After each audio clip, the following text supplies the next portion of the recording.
si bien Jauretche representa una tradición del peronismo en Eudeva, en un momento en el que el mundo entero, ¿no?, se hacía eco de,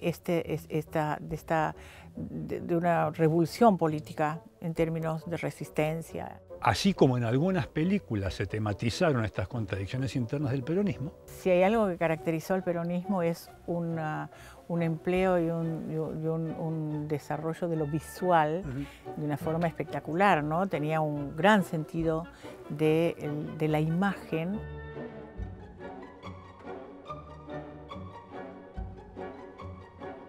Después acá vinieron dirigentes peronistas que les faltaba venir con un incenciario y con la esvástica a esta casa.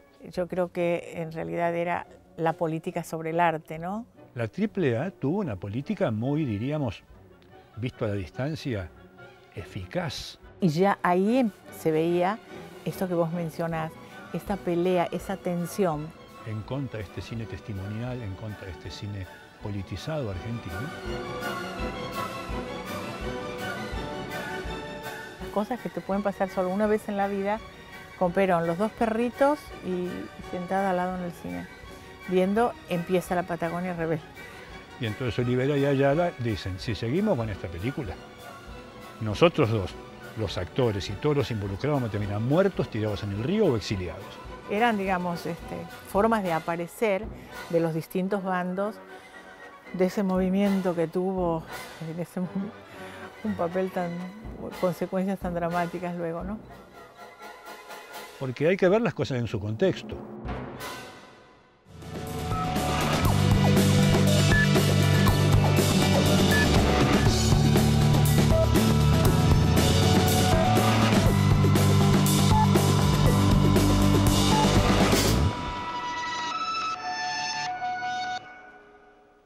Justo, mira, nos tocó encontrarnos acá, justamente acá, un 17 de octubre. Y resulta que el día peronista por excelencia, ¿no? El Día de la Lealtad, resulta que esta casa tuvo varias autoridades peronistas durante, además, años muy complicados. Porque... Bueno, de eso contame, vos que sabés un montonazo, que sabés de la historia bien de esta casa, así que la tenés que tener bien fresca. Y mirá, calculá, cuando vuelve el peronismo al gobierno en el 73, con Cámpora, después de un breve periodo de transición, como siempre pasa, viene nada menos que Jauretche como presidente de Eudeva. Y su segundo era Rogelio Pajarito García Lupo, nada menos, mirá qué pareja, ¿no? Un lujo. Y justamente hoy, escuché en la radio, se inaugura un mural en homenaje a Jauretche, mirá. O sea que estamos... ¿A dónde? La verdad, no escuché dónde, pero se inaugura un mural, es un buen día, el 17 de octubre, para inaugurar un mural sobre Jauretche, que a su vez fue presidente, el directivo máximo de acá de Eudeva, hasta que falleció. Justo falleció además increíblemente un 25 de mayo, el 25 de mayo del 74, murió una fecha patria. Y es interesante, ¿no?, que estemos acá en este lugar un 17 de octubre, porque si bien Jauretche representa una tradición del peronismo en Eudeva, después vinieron otros dirigentes peronistas a Eudeva. Y del 74 en adelante me imagino que... Te podés imaginar, ¿no? No era de lo mejor, ¿no? Entonces pasamos de un personaje de gran compromiso democrático, popular, como Jauretche, naturalmente como García Lupo, y pasamos después directamente al fascismo. Después acá vinieron dirigentes peronistas que les faltaba venir con un incenciario y con la esvástica a esta casa. Y fíjate vos que si bien por un lado esto refleja las contradicciones internas propias de un movimiento tan heterogéneo como el peronismo. Bueno, es una forma elegante de decir, ¿no? Porque el peronismo siempre, digamos, creo que es la fuente de lo mejor de nuestra historia y de lo más trágico, ¿no? De lo más trágico y de lo peor. Es decir, es una forma... Las dos cosas. Calcula que Eudeva llegó a ser la mayor editorial de habla hispana. Al punto, más grande que cualquiera española, más grande que cualquiera mexicana. Y yo tuve la suerte de presentar un libro sobre Eudeva acá mismo. Qué interesante el hecho de que Así como en algunas películas se tematizaron estas contradicciones internas del peronismo, por ejemplo, adaptando un libro de Soriano alguna vez, acá en Eudeva también hubo personal, hubo empleados que fueron víctimas de esta extrema derecha peronista que persiguió a empleados de Eudeva. Y vos fíjate que, sin embargo, a pesar de que la editorial sufrió este, digamos, despelote interno propio del peronismo, Eudeva sobrevivió, siguió adelante, sigue adelante. Y este es uno de los pequeños milagros, digamos, de las industrias culturales en la Argentina, ¿no? Que Eudeva pasa por esa crisis, pasa por la terrible crisis de la dictadura, y mira, estamos acá en el depósito maravilloso de Eudeva conversando sobre, bueno, sobre estos libros, cine, y volviendo al tema del cine, bueno, de hecho, ponernos a hablar de esto y nombrar el cine nos lleva al tema del cine y el peronismo, ¿no? Donde está más claro que el agua, que vos sabés mucho más que yo de esto, pero digo, es un temazo el del cine y el peronismo, ¿no? Bueno, no me tires la cosa, que yo sé más que vos. Hay quienes han tomado este tema desde muchas perspectivas, ¿no? Muchos colegas investigadores. Clara Krieger, por ejemplo, hizo, no sé, tiene investigaciones buenísimas, ¿no? Sobre el cine en el peronismo. Yo, en todo caso, en mi libro trabajé más bien el tema de los documentales, ¿no? Del documental peronista y algunas ficciones también, por supuesto, pero no tanto del peronismo específicamente, ¿no? Sé que, por ejemplo, estás ligando documental peronismo a La Hora de los Hornos, por ejemplo, ¿no? De Solanas, que es así como una especie de punto nodal de la expresión de cierta resistencia peronista, en términos, en los dos sentidos, en el sentido del contenido de la película y de la circulación de la película en términos militantes y de la resistencia peronista en los años 68, 69, en ese final de tantos años de dictadura, en la etapa de Lanuse, un poco previo de Lanuse era, ¿no? 68. Y bueno, y en ese sentido, por ejemplo, la circulación de esa película, ya que hablábamos de los colegas, bueno, es Mariano Messmann, por ejemplo, que ha trabajado muchísimo eso, de cómo esa película circuló no solo acá, sino en Chile, en determinados festivales, el efecto tan fuerte en Pésaro, es decir, la fuerza que tuvo determinado cine, ligado al peronismo, es cierto, vía Solanas y Getino, en un momento en el que el mundo entero, ¿no? Se hacía eco de una revolución política en términos de resistencia, ¿no? Todo esto estaba vacío, no estaban todos estos libros que hay ahora, entonces pusimos una mesita ahí. Ese es justamente, mira, allá está, los libros son tuyos, ¿ves? Que ese fue el librito, que es un libro sobre Eudeva, sobre la historia de Eudeva, particularmente sobre la historia de Eudeva. ¿Cuándo lo presentaste? Uy, hace como 8 años, creo, 7 años. Hay un detalle que me parece interesante, y es algunas investigaciones de los últimos años que mostraron la enorme influencia del laborismo inglés y del sistema propagandístico cinematográfico ruso sobre la configuración de la imagen cinematográfica del peronismo. Totalmente. Pues es que tomaron muchísimos elementos, por ejemplo, el documentalismo inglés. Y hay todo un concepto de imagen que después vamos a encontrar algunos elementos de esa estética en el primer Solanas, que recoge algunos de aquellos elementos, los actualiza, los moderniza y los termina llevando a un colmo que en esa época era muy provocativo, muy moderno, ¿verdad? Y bueno, realmente La Hora de los Hornos significó un punto de quiebre en materia de lenguaje, ¿no? Pero no solo, a mí me parece que determinada estética rusa, soviética, perdón, sí. Tenía una enorme influencia, por ejemplo, eso lo vi siguiendo un poco la obra de Santoro y yendo un poquito más allá, leyendo algunas investigaciones de Susan Buckmores, por ejemplo, sobre el determinado periodo, cuando uno sigue, por ejemplo, o compara el tipo de monumentos, ¿no? La tendencia a la monumentalización, no porque sean edificios monumentales, sino, por ejemplo, la figura del descamisado. La figura del descamisado encuentra del descamisado, quiero decir, como figura que representa al trabajador, ¿sí? Con tal o cual apariencia física, se le encuentra mucho en la estética rusa. Sí. Determinada estética ligada, suponte, a la aviación, ¿sí? A los aviones, concretamente, a los aviones con la estética del vuelo. Acá también en todos los diseños, suponte, del pulqui y de una serie. Es decir, quizá estoy, digamos, mezclando o resumiendo demasiado las líneas estéticas, pero lo ruso y no solamente lo otro, el laborismo inglés, que eso ya sería concretamente la estética documental. Claro, ¿no? Eso es lo documental.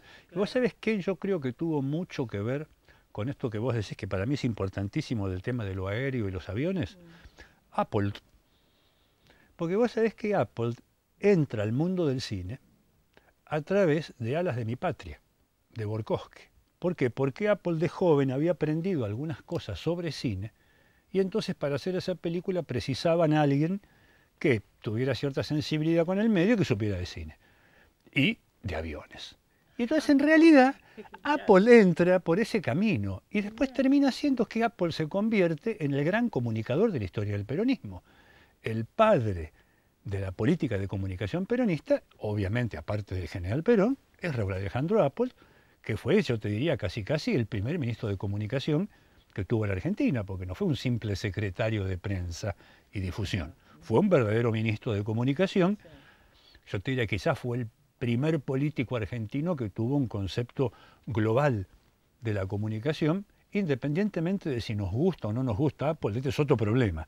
Pero a mí lo que siempre me sorprendió investigando el tema de la censura durante aquellos años y qué sé yo, es la lucidez de Apple para entender que la comunicación era un fenómeno sistémico, estructural, dinámico, que involucraba no solo a todas las industrias culturales, sino además las modas, las costumbres, los hábitos, los decires. Tenía una mirada casi de definición de cultura moderna respecto de la comunicación, y eso a mí siempre me llamó mucho la atención, porque no es fácil mantener esa enorme congruencia que tenía la comunicación peronista de los años 40 y 50 y que yo creo que nadie volvió a tener en la Argentina desde entonces. Son corredores y cosas, pero es enorme, esto es enorme, es inabarcable. Es inmenso, y mira, en los estantes de arriba están los históricos, ¿no? Y ahora está, bueno, se ve que son las colecciones nuevas. Es apabullante. Además, a donde te detienes querés llevar, acá está Platón, acá está esto otro. Quiero llevar todo lo que hay acá, todo. Yo creo que tenemos que ir para allá, me parece. Y el que me parece que entra ahí, volviendo a lo que estábamos hablando, el que entra en ese sistema y dice, señores, vamos a empezar de nuevo, en un punto esa tarea le toca a Solanas, a Pino Solanas, con La Hora de los Hornos, ¿no? Que realmente, bueno, marca yo creo que marca una nueva etapa, ¿no? Que es Fernando Birri con Tiredier, y a continuación, que es un documental, Tiredier, y a continuación Pino con esta película, que además, como vos decías, tuvo ese sistema de distribución maravilloso, a tal punto de que creo que no hay nadie... De circulación más que de distribución. Sí, de circulación, es verdad. Que creo que no hay un investigador hoy que se ponga de acuerdo en cuánta gente vio esa película en aquellos años.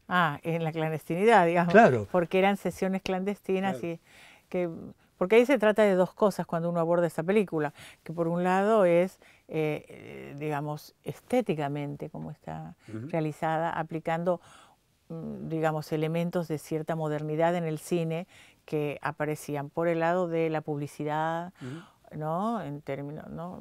El uso de la gráfica, etcétera, un cierto ritmo en el corte de las imágenes, etcétera. Y también aquella modernidad que de la nueva ola francesa, la Nouvelle Vague, que desde del 59, 60 en adelante era bastante fuerte, ¿no? En términos narrativos, quiero decir, la narración tradicional en el cine sufría sus embates. Entonces, eso por un lado. Y por el otro, la fuerte incidencia que tenía esa película como herramienta de intervención política, ¿sí? Para la discusión. Una película que tenía sus, bueno, acá interrumpimos para la discusión política de los que se acaba de ver, qué sé yo, estaba pensada en términos de intervención política. Bueno, esas dos cuestiones fueron bastante interesantes y yo creo que en la época fueron, por eso es que tuvo tanta repercusión en los festivales y ¿no? en el mundo y en estos lugares de debate político, en donde uno dice arte político, en realidad era la política, como decía Oscar Terán. En realidad, a ver, pensemos, yo creo que en realidad era la política sobre el arte, ¿no? Lo que se imponía en ese momento, algo que pasaba acá en el campo de las artes plásticas también, ¿no? Con Tucumán Arde y como Tucumán determinadas expresiones muy fuertes en el cual la política se imponía sobre el arte, ¿no? O sea, era la politización de la estética. Allá vi uno sobre memoria que lo quiero llevar y vos decías que querías el de Mariano Messmann. El de Messmann quiero yo, el de Messmann y Mirta Varela, que es muy bueno. Sí, aparte, además hay un trabajo tuyo. Ah, sí. Después de los 70, el documental es reemplazado por la ficción, me parece, ¿no? A mí me parece que sí, que hay como un desplazamiento, ¿no? El documental funciona hasta durante aquella dictadura del 66, 73, ¿no? ¿Te acuerdas? Onganía, Livingston, Lanusse. En aquellos años el documental funcionó como una herramienta de resistencia, de expresión, de lucha política, de generación de debate, etc. Y como una forma además de vencer la censura muy rígida que había en aquellos años. Ahora, una vez que llegamos al 73 y volvemos... Poco antes también, 72. Claro, pero digo, lo que yo creo que no hay que perder de vista es la estrecha relación Estado-producción cinematográfica, ¿no? En la Argentina. Entonces, ¿qué pasa? Cuando volvemos al 73, los subsidios y los créditos blandos reaparecen para otro cine que había estado excluido de la relación con el Estado hasta el 73. A su vez, el circuito de distribución y exhibición también había estado afuera de esta clase de cine. Entonces yo creo que lo más significativo no es tanto que se haya mostrado un cine combatiente, digamos, o un cine altamente politizado en las salas a partir del 73, sino que el cine político, realista, de compromiso, testimonial, etcétera, y eminentemente de ficción, se reencuentra con el Estado, se reencuentra, digamos, con el Estado como coproductor, y aparece todo un movimiento de cine de ficción que terminó siendo hasta un problema para los exhibidores y los distribuidores, porque al público ese cine le gustaba en aquella coyuntura, y vos fíjate que hasta los mismos exhibidores, los dueños de las salas, se quejaban porque ellos se veían obligados a mantener las películas argentinas fuertemente politizadas, las tenían que mantener en sus salas, porque la gente compraba la entrada y iba al cine. Claro. Y entonces esto iba postergando los estrenos de las grandes productoras internacionales que llegaban con los distribuidores y se enojaban y armaban revuelo contra la gestión de Getino, porque decían, pues estos argentinos nos están arruinando el mercado. Claro. Entonces no era un problema, era un problema de los distribuidores, pero no de los exhibidores, que lo mismo ganaban dinero, porque había una afluencia de público a los cines para ver estos temas y estas cuestiones nacionales. Pero ahí el exhibidor, ¿sabes qué le pasó al exhibidor? Quedó como el jamón del sándwich. Porque por un lado tenía la producción local que empujaba para muestre mi película. Claro. Y el público iba. Pero por otro lado tenía los grandes distribuidores internacionales que le decían, si no pones mis películas, no te las traigo. Claro. ¿Y el exhibidor de qué vive? No vive de un éxito coyuntural del cine argentino. El exhibidor vive de las 100 películas por año, de las 200 películas por año o más que le traen los grandes distribuidores. Entonces no había tantas, Hernán, no había entonces eran bastante menor la producción, me parece. Sí, internacional también. No, lo digo a proporciones de hoy. Las proporciones entonces serían 50 o 60, que eran las que mantenían las salas llenas durante todo el año. Mirá el guión de Platón, qué maravilla. Sí, es una traducción bárbara, esta es una traducción de Ruiz Díaz que salió muy buena. Quiero recordar una cosa. La Patagonia Rebelde se estrenó, digamos, ya regresado Perón, ya, digamos, había, no sé si estaba todavía el Cámpora en el gobierno, no. Ya no estaba. Ya no estaba. Yo porque me acuerdo una anécdota, te la voy a contar porque cada vez que menciono esa película recuerdo esto. Yo trabajaba, era periodista en Canal 7. En Canal 7 nos turnábamos, que era el canal estatal, nos turnábamos para hacer la guardia en Olivos los fines de semana. Entonces, no me acuerdo si era un día sábado o domingo, estaba en la guardia de Olivos y el general dice, bueno, vamos a ver, me van a pasar una película ahora que es la Patagonia Rebelde. Me habían hablado bastante. Entonces estaba esas cosas que te pueden pasar solo una vez en la vida, con Perón, los dos perritos y sentada al lado en el cine, viendo Empieza la Patagonia Rebelde. Que acá, en este país y en ese momento, que alguien tire un bombazo y vuelen los militares, yo sentía, miraba para los costados porque siempre uno se movía con mucho temor en ese momento. Claro. Bueno, obviamente, a los 10 minutos de avanzar la película, se corta. No hay forma, general, no, está mal esta copia. ¿Cómo que está mal? Y no, está mal. Bueno, la reemplazaron, me acuerdo, por una película de Yves Montand. Y él dice, siempre me quieren engañar con películas, dice el general, pero siempre me quieren engañar con estas películas, estos policiales franceses. Creo que era Ícaro. Mira, y de Ícaro. Creo que en ese momento era esa, en este momento me sale. O si me hubiera puesto a pensar, no me acordaba. Y le dijo, siempre me quieren convencer con estos policiales franceses que son demasiado psicologistas, ¿viste? Pero hablando de géneros policiales, decía, son demasiado psicologistas y no me interesan. Y esa película que me interesaba da la casualidad que se rompe, como sugiriendo, y ya ahí se veía esto que vos mencionás, esta pelea, esa tensión de la censura y cómo, digamos, las presiones infinitas que sufría la gestión de Getino en ese momento. O sea, que ni siquiera se pudo mostrarle a Perón porque no vaya a ser que le gustara la película, qué sé yo, no sé. Eran, digamos, formas de aparecer de los distintos bandos de ese movimiento que tuvo en ese momento un papel consecuencias tan dramáticas luego, ¿no? Vos me tendrías que haber contado esto hace varios meses. Entonces era una página de mi último libro. No. Pero era fantástica, es maravillosa la anécdota. Tengo medio capítulo dedicado al problema del estreno de La Patagonia Rebelde. Y que lo armé sobre todo a partir de... No nos vemos. Y Hernán, bueno, no pero te das cuenta, me lo tenías que contar antes. Entonces armé esa parte del capítulo, porque sabes que demoró meses el estreno. Claro. Porque hubo muchas presiones. Sí, y finalmente Perón la vio. Sí. Y dijo, ya me la estrenan. Y después dijo, así lo jodo al comandante en jefe, porque resulta que quien estaba en ese momento como comandante en jefe del ejército era pariente lejano de uno de los represores de la Patagonia.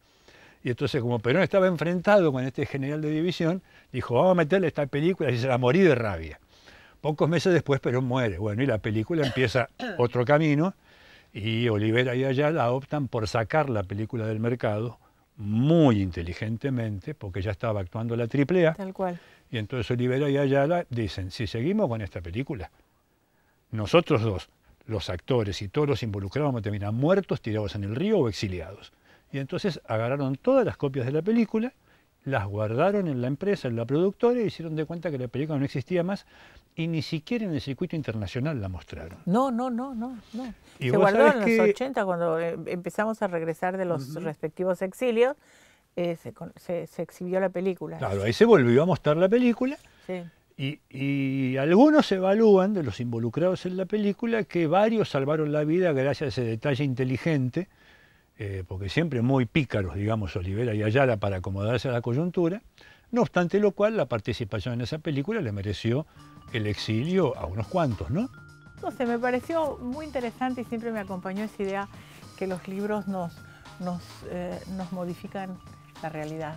Fíjate, qué increíble lo de Fabio en esos años, que hasta Nazareno Cruz y el Lobo, Juan Moreira era la película más exitosa de la historia del cine argentino. Ya. 2 años después, estrena Nazareno y hace la película más exitosa de la historia del cine argentino. Pero En ese tomándolo, momento.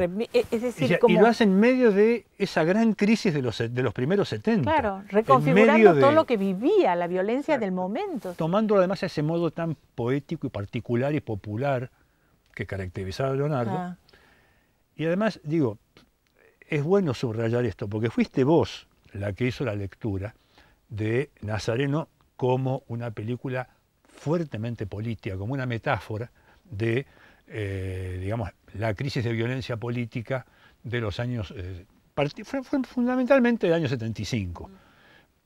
Y esto de que la película de alguna manera muestra cómo desde el poder se combatió todo lo joven, todo lo lindo, todo lo idealizado, tal cual. ¿no?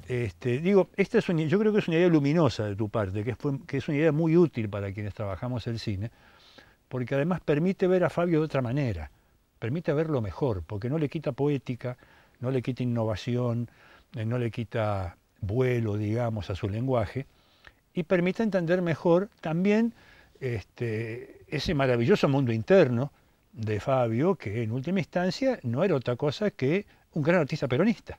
Claro. Porque Pero fue uno de los grandes artistas del peronismo, ¿no? Claro. Y las formas de interpretar la política en el cine, es decir, no necesariamente política es hablar de lo institucional, es decir, todo lo que el sistema económico o político tiene de violento y ejerce sobre el pueblo inerme, etcétera, etcétera. No, hay muchas otras formas en donde, digamos, de construir la política en términos de relato o de estética, ¿no? En el cine.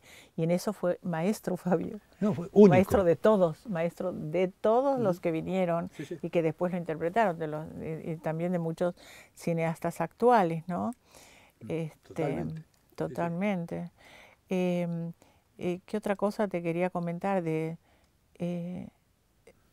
después el documental. Dale, no, por favor, dale. No, el documental genial que tiene Fabio. Bueno, veníamos hablando al comienzo de toda la estética peronista, qué sé yo, este documental Perón, Sinfonía del Sentimiento, a donde pone toda la estética peronista en juego, desde lo audiovisual, que es algo así como muy increíble, ¿no? Esa película la vi muchas veces, dura 6 horas y bueno, uno puede avanzar capítulo por capítulo y detenerse y ver las formas en donde a fines de los 90 él se le ocurría repasar la historia de ese movimiento, ¿no? Vos sabés que a mí, yo quisiera ver si uno consigue provocar a alguno de los buenos investigadores sobre el cine que hay en la Argentina para que investiguen cuál fue el documental más visto de la historia del cine argentino. Porque hasta ahora partimos del principio de que fue la historia oficial, ¿no? La de Miguel Pérez, que realmente fue una película extraordinariamente vista, pero es una película... ¿La historia oficial se llamaba? No. No, perdón. La película de Miguel Pérez es La República Perdida. La República Perdida, La República Perdida, me confundí. La República fue Perdida. ¿Muy vista? Muy vista y pasa por ser el documental más visto de la historia del cine y probablemente es cierto en términos de un documental de sala. 35 milímetros, proyección clásica, etcétera. Ahora, el documental de Fabio es un documental de 6 horas, no es un documental de sala. Es una miniserie para la tele. Sí, es una serie, qué sé yo. Es un formato de él, en realidad. No hay otro parecido, es un formato de él. Pero además, ese documental tan extraño, perturbador, bello, se vendió durante varios sucesivos en la edición dominical de Crónica. Porque un lugar donde vender Fabio es Crónica, lógicamente. Yo me pregunto cuánta gente vio Perón, Sinfonía de un Sentimiento, un documental que creo que no mereció todavía la atención que merece por parte de la crítica y los investigadores, y yo creo que si un día se investigara en los estados contables de Crónica, ¿cuántas ediciones se vendieron de ese documental, creo que todos nos sorprenderíamos mucho. Porque cierto, no se me había ocurrido pensar. hay que ser Fabio para vender un documental en la edición dominical de Crónica. Y yo me acuerdo que me tomé el trabajo, estaba en otro haciendo otras cosas, no podía dedicarme a eso, pero me tomé el trabajo de hablar con muchos kiosqueros. Y me decían, flaco, Crónica se agota todos los domingos desde que pusieron la película de Fabio. Cuando estoy en lugares así, me acuerdo de una frase, o en todo caso una idea de Pancho Aricó, que siempre decía que tenía una biblioteca, José Aricó, ¿te acuerdas de él? Sí, cómo no. Que hacía, tenía una biblioteca maravillosa. Y él decía que había que creer en el poder absoluto de transformación que tenían los libros. Y yo le decía, bueno, claro, la transformación cuando uno lee es mejor porque sabe más. No, me dice, es muchas veces un libro, antes a veces que no solo el saber mismo, sino te transforma por el hecho de existir y entrar en contacto con uno mismo. Si te pones y atendés, me dice, cómo era antes y cómo era en el momento en que se te cruzó ese libro y ya te modificó la realidad.